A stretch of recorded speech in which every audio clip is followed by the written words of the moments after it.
Let's talk about cars. Let's do it. Because this is extraordinary. The now, I'm Jaguar just going to play the sound effect of the old... And you and I are the sort of same age. So when we were kids, owning the Jaguar was the business. Listen to this sound. This is the old Jaguar advert. I mean, listen to that. We wanted that... Oh, you can't hear it. It's like... It's growling. Yes. Do you want to tell them what you told me earlier? Well, because it's true. It's absolutely true. The badge on the Jaguar, which has been the badge of the Jaguar for many years, you remember it's got like a leaping Jaguar. The old one's got a leaping Jaguar on the bonnet. The badge on the front, which is the face of a Jaguar, it's baring its teeth, snarling, is called the Growler. That's what it's called. Okay. I didn't make that up. That's what it's called, and now they're doing away with it. So, inspirationally, we wanted to own Jaguars when we were kids, right? Indeed. I finally got one, right, a few years back. It was about 2016, I think it was, when I finally got myself an F-Pace Jaguar, which is a sort of 4x4. And I was so proud to be in a car like that. I just thought, I finally made it, because before that I'd driving old bangers and stuff like that. I finally thought, I've got enough money to get a decent car. And I thought, this is great. I've got a Jaguar. I finally made it. And Not it was even a fantastic status, just a thing, really, Yeah, it was just a thing, because I always wanted an E-Type, or any kind of Jaguar, really. It was just the look of them. I wanted a Sirocco. I don't know what's wrong with me. Anyway, right, listen, on a serious note, so the advert today, because Steve Berry thinks it's fantastic. He says they're not making Jaguars for 2 years. Jez, you're missing the bleeding point. The truth of the matter is we've made this advert. It's about brand. I mean, it looks like a bunch of, I don't know, weirdo models in different colours sitting on a bale of hay covered in a bit of silk. There's a lot of paint. There's a lot of paint. Orange paint, red paint. Elon Musk nailed it. There's no bleeding car. How do I even... And Jaguar, this is the other thing that you told me earlier.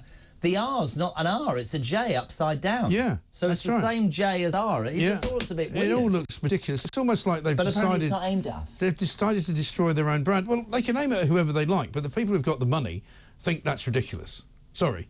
Oh, Roy says, so much for freedom of speech, says Roy. Yeah, you'll get a load of that, You just read it out, didn't you? So, Roy, you just had your message read out. You could have had a message that's much more interesting read out, instead of which you went, so much for freedom of speech. Which is, I think, I think it's important to read out different opinions. Of course it is, yeah. So, a Jaguar, right? So, I mean, it's woke rebrand rubbish, isn't it? And also the whole point, I mean, I've seen a couple of memes on Twitter, and there's one particular one with a very, very sexy-looking black X-Type, I guess, which is the new sports car. Are you allowed to say sexy or black? I mean, is that sexy? Fair? Yes, well, I'm saying it. So, I mean, if someone wants to complain, maybe Roy would like to say he wants to complain about it. No, and a woman standing in what can only be described as a rather revealing dress. And that's what cars used to be like, Car shows used to be like that. And men would turn up, and women would turn up as well, and go, that's quite an attractive-looking woman, that's quite an attractive-looking car, I think I might buy that. But now the car is not there. No. It's a transgender model dressed in a yellow whatever. And it hasn't got an engine, it's got an electric motor, which doesn't make any sound. No, because why would it make any sound? Because it could harm the environment. So you could be driving an electric bus or an electric bike. I mean, what's the point? And I know that electric cars are very quick. I never want a Jaguar. I mean, that's the truth. But apparently we are not the generation. Steve said it's his daughter, sort of 30 years of age. Well, my daughter would love a Jaguar. I can promise you that.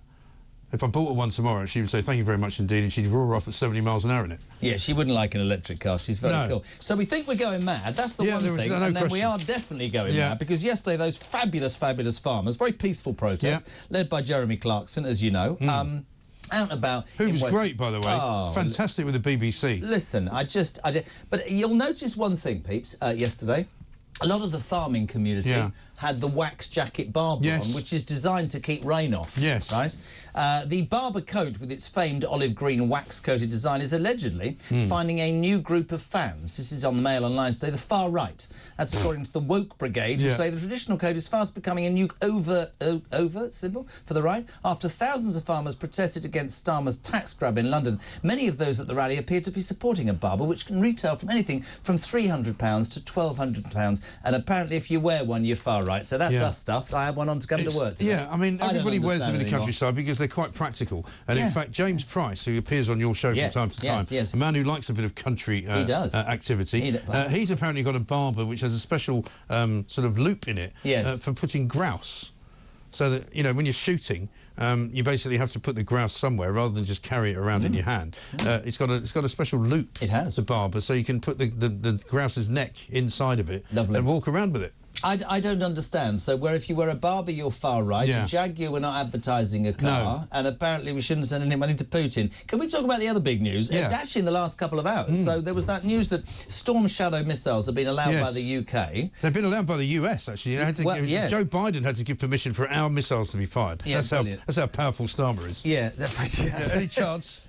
On the day before 1,000 days of this war, on the day that missiles have been allowed, on the day that, and this is really interesting, Germany mobilises its national security force, NATO gets ready with 800,000 troops, this bloody government decides it would be a good day to announce we're cutting £500 million worth of spending. Now, Tobias, of course, being Tobias, said, you know, the 2 amphibious assault ships are being mothballed and, you know, Puma helicopters are old-fashioned and Chinook helicopters. But the fact of the matter is, what message does that send? But also, to the lovely Vladimir Putin. We should all go and have tea with him. I mean, the Russians have got some pretty old equipment as well. But it doesn't stop them using it. No. We're, for some reason, going to stop using it, but we're not replacing it with anything else. I mean, I remember 3 or 4 years ago, before Ukraine, before the Middle East blew up, you know, I was being told by the heads of army units that, you know, we won't be fighting wars like that anymore. It's all going to be cyber warfare. So we just need to train people. That's turned out to be an absolute cobblers, right? Yeah. There's people getting rocketed even as we speak by actual weapons in actual war zones. Which led to the debate, which led to Robert's call, which was this, right? I said, we give 13.5 billion quid of foreign aid, right? Yes, to Ukraine, but to India for projects rurally. Ridiculous. They're richer than us. Of course. If we not and less China, than by the way, we give some to China. And if we not to think, somebody said to me, 5% of the foreign aid budget, that would mean we wouldn't have to cut our already meagre defence. Yeah, exactly right. Well, I've got an interesting message from a listener to the show who knows a lot. He's been in the armed services. He says it's all very well to say you've got to get rid of the old ships and the old Chinooks and all that and the Pumas, but the 2 landing ships are totally wrong. He says these transport the Marines around. They would be in the front line for any combating the dinghies across the Channel, for example. They could use them for that, and there's perfectly good reasons for keeping them rather than scrapping them. But why have they scrapped them? Because, in the end, Labour doesn't really support defence. They don't like the army. I thought their manifesto said they were going to increase against GDP spending to 2.5%. Yeah, well, their manifesto said a lot of things. I mean, Keir Starmer sat in front of farmers last year and said, I'm not putting your taxes up. Rachel Reeves said that they weren't going to put the winter fuel allowance off the doorstep. I mean, they just keep doing things they say they weren't going to do. And I said something yesterday, and I haven't spoken to you since, not on air. It seems to me that they've decided to attack in this country the very people who I call like the bedrock of this country, so pensioners who have paid in, veterans who are living on the streets. I mean, I don't know if I told you this. My mate sent me a video the other day. He lives in Newcastle. It's Rob, right? And they were on a night out, and they passed late. They passed a bus stop, and there was a bloke underneath 3 blankets and a coat. And for some reason, they got talking to him. Ex-serviceman, 29 years of age, been in the armed forces 8 years, had slept for 2 weeks rough in Newcastle in a bus shelter, 300 in this yards, freezing weather, 300 yards down the road, 4-star hotel with 300 migrant men. It doesn't make sense. Not right, Our priorities are not right. Well, they're attacking Britain, basically. Is what this government's doing. They're attacking everything about Britain that they don't like. Which is its history, you know, the hard-working people of the country, the people who don't believe in all this woke nonsense, and the people who actually made this country what it is. They don't like it. Take the pictures down in 10 Downing Street. Everything in the past is a nightmare. I mean, Queen Elizabeth I, they've taken down.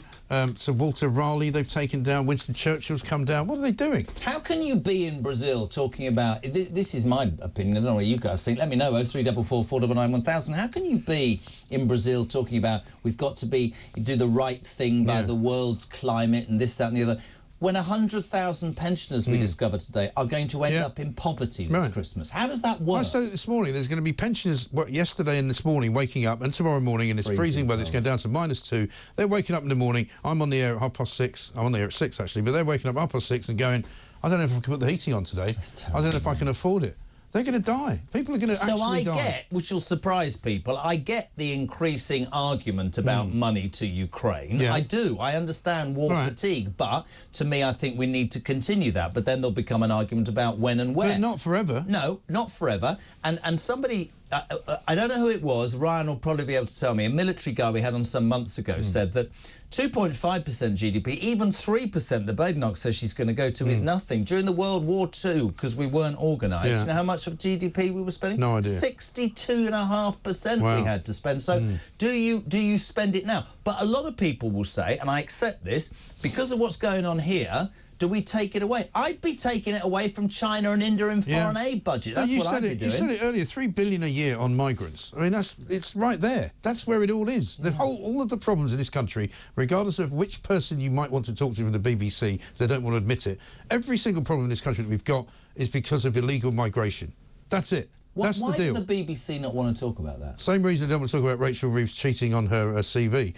They don't like to think. They've started doing it, by the way. You know, they didn't do it for about 4 years when we were doing it. They've started suddenly talking about migration, but they can't bring themselves to say that we shouldn't just let people come here. They can't call Hamas a terrorist organisation. They can't talk about migration, but the BBC will criticise, like the Labour government, their own people, hard-working people, the backbone of this country. They'll stick the boot in, but not to these ideological organisations. No, they won't stick the boot into any charities that aid refugees to come here. They won't stick the boot into anybody that helps people across the channel. You know, Care for Calais is another organisation, helps people to come over here, tells them what they need to say. You know, these are not things that help Britain. These are things that hurt Britain. And yet, the BBC and others don't want to talk about it. Well, we're going to keep talking about it. We certainly are. You've had a very, very, very long day, haven't you? We've been very, very busy. I have, but, you know, this is what I live for. I'm going to have a shorter day tomorrow.